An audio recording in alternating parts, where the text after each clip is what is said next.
नमस्कार। आकाशवाणी चंडीगढ़ से प्रादेशिक समाचारों के साथ मैं सुकीर्ति। पहले इस बुलेटिन के मुख्य समाचार। प्रधानमंत्री नरेंद्र मोदी ने अपनी सरकार को सहानुभूति से परिपूर्ण और गरीब कल्याण के प्रति समर्पित बताया है। भारत में सेवा, सुशासन और गरीब कल्याण के सिद्धांतों से प्रेरित होकर एक दशक में महत्वपूर्ण परिवर्तन किया गया है। हरियाणा सरकार ने शहरी विकास प्राधिकरण की विभिन्न सेवाओं के लिए समय सीमा निर्धारित की। आज विश्व पर्यावरण दिवस पर श्री कृष्णा आयुष विश्वविद्यालय सहित विभिन्न स्थानों पर पौधारोपण किया गया और हरियाणा कर्मचारी चयन आयोग ने संयुक्त योग्यता परीक्षा CET के लिए पंजीकरण के समय अधिकृत पोर्टल का ही प्रयोग करने का आह्वान किया। अब समाचार विस्तार से। प्रधानमंत्री नरेंद्र मोदी ने अपनी सरकार को सहानुभूति से परिपूर्ण और गरीब कल्याण के प्रति समर्पित बताया है। आज एक सोशल मीडिया पोस्ट में श्री मोदी ने राष्ट्रीय जनतांत्रिक गठबंधन सरकार के 11 वर्ष पूरे होने पर लोगों को गरीबी से उबारने के लिए केंद्र सरकार के सशक्तिकरण, मजबूत बुनियादी ढांचे तथा समावेशन की दिशा में उठाए गए कदमों का उल्लेख किया। श्री मोदी ने सोशल मीडिया पोस्ट में लिखा कि PM आवास योजना, PM उज्ज्वला योजना, जन धन योजना और आयुष्मान भारत जैसी पहलों ने आवास, खाना पकाने के स्वच्छ ईंधन, बैंकिंग और स्वास्थ्य सेवा तक पहुंच को बढ़ाया है। उन्होंने कहा कि प्रत्यक्ष लाभ हस्तांतरण, डिजिटल समावेशन और मजबूत ग्रामीण बुनियादी ढांचे ने पारदर्शिता के साथ साथ अंतिम छोर तक लाभ पहुंचाया है। श्री मोदी ने गरीबी को हराने में 25 करोड़ से अधिक लोगों की मदद करने में इन पहलों की भूमिका पर जोर दिया है। उन्होंने समावेशी और आत्मनिर्भर भारत बनाने के लिए सरकार की प्रतिबद्धता को दोहराते हुए कहा कि ऐसे भारत का निर्माण करना है जहां हर नागरिक को सम्मान के साथ जीने का अवसर मिले। भारत में सेवा, सुशासन और गरीब कल्याण के सिद्धांतों से प्रेरित होकर एक दशक में महत्वपूर्ण परिवर्तन किया गया है। आकाशवाणी समाचार आपके लिए पिछले 11 वर्षों में प्रमुख क्षेत्रों में सरकार के प्रयासों पर विशेष फीचर लेकर आया है। आज हम शिक्षा और खेल पर ध्यान केंद्रित कर रहे हैं, जो भारत की अमृत पीढ़ी, युवा पीढ़ी को सशक्त बनाने की कुंजी है।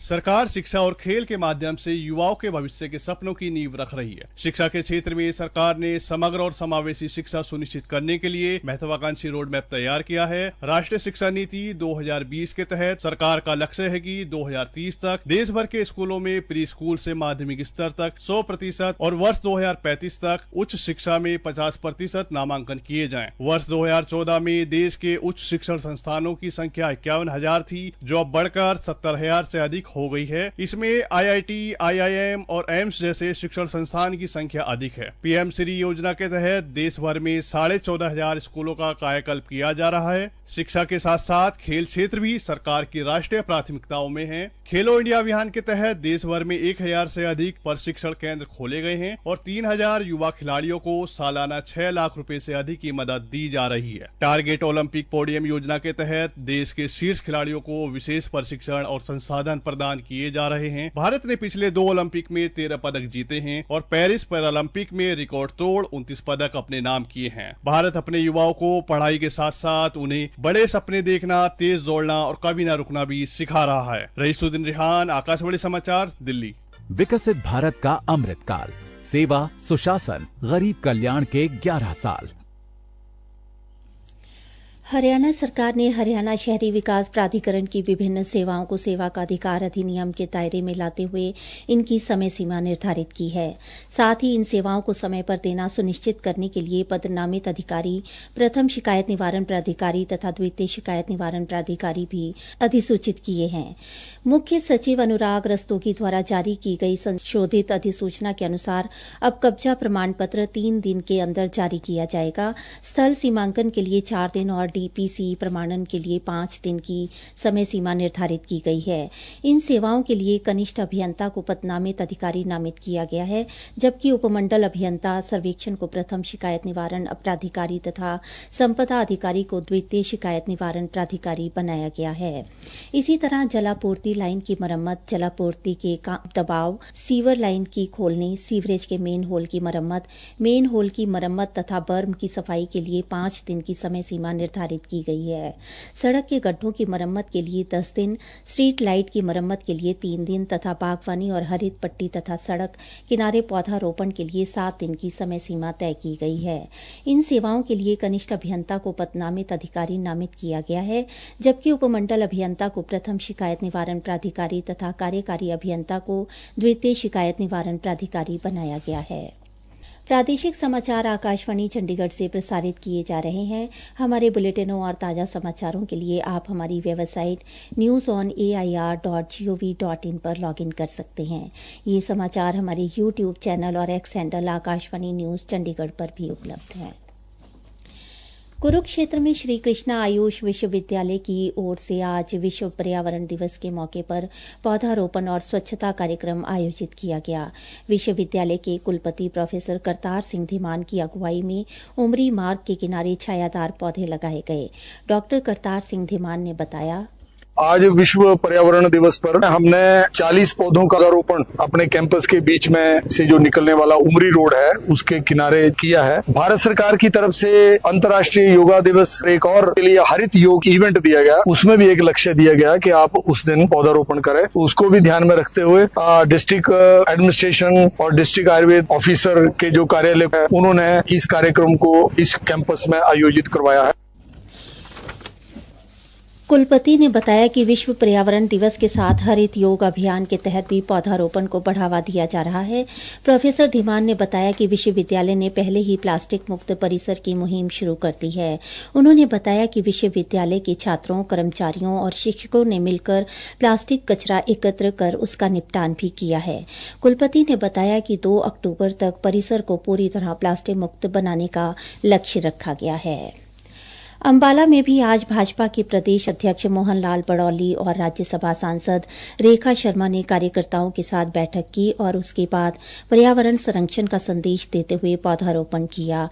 इस दौरान मीडिया से बात करते हुए मोहन लाल बड़ौली ने बताया कि यह बैठक केंद्र और राज्य सरकार के 11 सालों में किए काम पर केंद्रित थी। उन्होंने बताया, प्रधानमंत्री नरेंद्र मोदी की जो सेवा, सुशासन और गरीब कल्याण की संकल्प से सिद्धि तक की 11 वर्षों की सरकार, उन सब की उपलब्धियों को लेके आज एक कार्यशाला का आयोजन हुआ है। आज यहाँ इस जीव ज्ञान पार्क में पौधारोपण का कार्य भी हुआ है और देश के प्रधानमंत्री नरेंद्र मोदी जी ने सबको आह्वान किया कि एक पेड़ माँ के नाम। जिस प्रकार से माँ की ममता सबको मिलती है, उसी प्रकार से पेड़ की छाया उसी ममता का काम करती है। उन्होंने लोगों से ज्यादा पेड़ लगाने की अपील भी की।